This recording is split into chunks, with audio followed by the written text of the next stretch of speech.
तर हे आपलं लिंबूचं झाड आहे. लिंबूच्या झाडाला बघा किती छान अशा कळ्या लागलेल्या आहेत. मस्त सुंदर आता लिंबू लागायला चालू झालेले आहेत. हे आपलं लिंबूचं झाड आहे. छान असं सुंदर लिंबूचं झाड आहे. तर आपलं गुलाब आहे, किती सुंदर छान आलेलं आहे.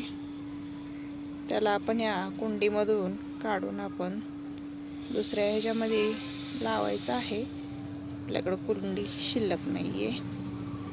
तर इथं जास्वंदाचं झाड आहे, ते आपल्याला दुसऱ्या ह्याच्यामध्ये लावायचं आहे. तर आपण ह्याच्यामधून काढून घेऊया. छान बघा, शेवंतीला किती छान अशा सुंदर कळ्या लागलेल्या आहेत. सुंदर असे शेवंती आलेले आहे. इथं पण शेवंती आणि सदाबहार किती सुंदर आहे. शेवंती बघा किती छान आलेले आहे. सुंदर अशी मोठी झालेल्या आहेत. छान आहे. इथं आहे अळूचं पान, सुंदर आलेलं आहे. तर आपण ह्याच्यामधली माती ही कमी करून घेऊया, म्हणजे आपल्याला ह्याच्यामध्ये झाड लावता येईल छान असं. तर हे आपण माती कमी करून घेऊया. तर हे जास्वंदाचं झाड आपण आता हे कुंडीमधून काढून घेऊया. आता तर हे जास्वंदाचं झाड आपण ह्या कुंडीमधून काढून घेतलेलं आहे. आता या डब्यामध्ये लावून घेऊया. छान असं सुंदर काढून घेतलंय.